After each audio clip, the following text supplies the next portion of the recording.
Okay, so in this video, we're going to introduce an idea called the geometric sequence. Geometric sequence can be defined in terms of a formula as the nth term is just equal to a times r to the n. Okay. The nth term is just a times r to the n, where a both a is a constant that depends on particular problem, so some real number, and r is called the ratio.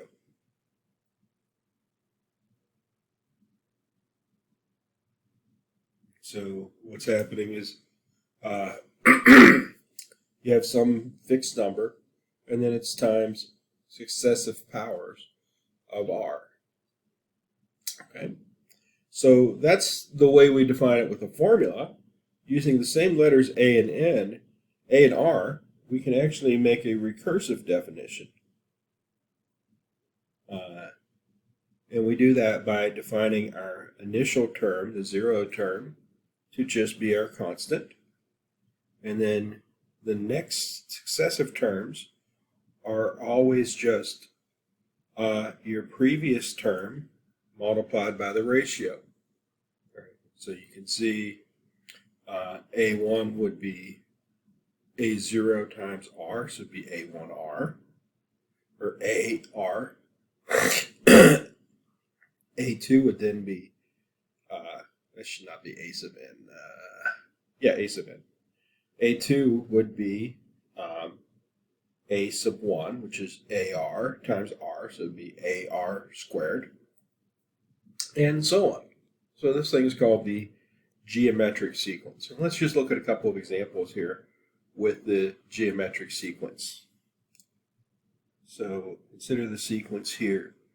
A sub n is equal to 2/3 times the previous value.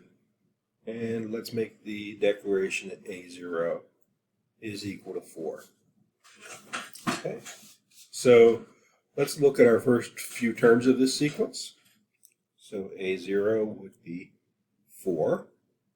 A1 would be 2/3 of 4.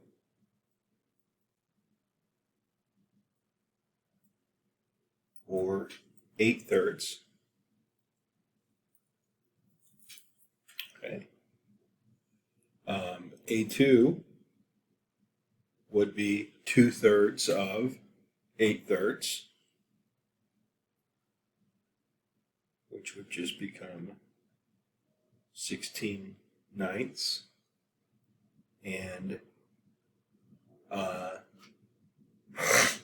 excuse me, A3 would be 2/3 of that, would get us to 32 over 27.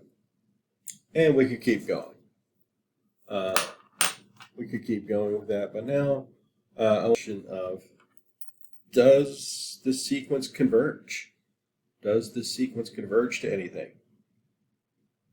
So to talk about convergence, I need to talk about this not in terms of a recursive relation, but in terms of the formula. So again, this was my recursive relation. A0 was 4. We can see that the ratio here is 2/3.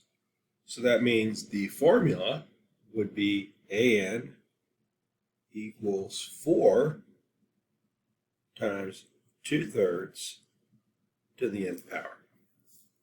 And so we have to talk about the limit of that. Now 4 is just a constant, so we're going to focus on just the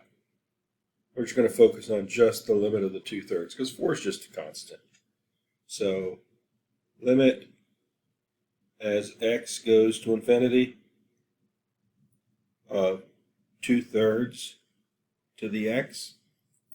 So remember what we said earlier. We used this idea when we did a limit involving an exponential function. Right? When we had this 3 to the x function, right? We had to do its limit. We rewrote that as e to the x ln of b. So in this case, we're dealing with 2/3 to the x. So again, we use that same idea.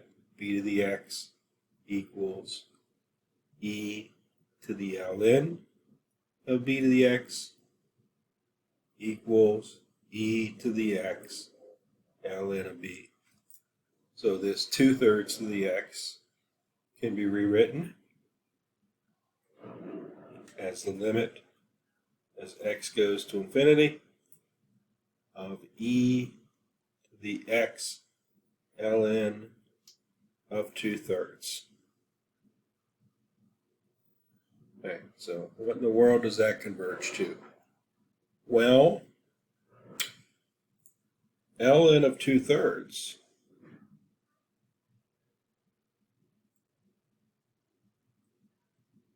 is negative. Right, that's a negative number. Right, you can do that very quickly. See that? ln of 2/3. There it is.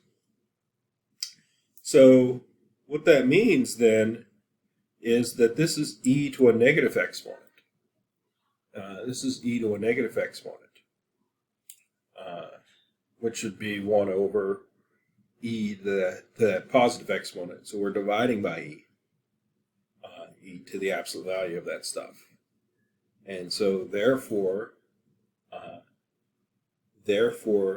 this thing is going to go to 0. This thing is going to go to 0. Right, because that's e to a negative exponent. Right, and of course e to a negative power is 1 over e to that power. So we would actually have 1 over e to the x absolute value ln of 2/3. Right, and so that's e to a positive power. That's going to go to infinity. 1 over infinity is going to go to 0.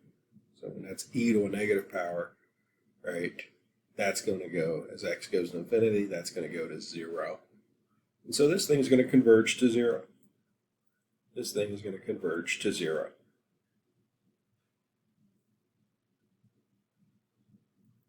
Just say it this way, 0. All right, this is going to converge to 0.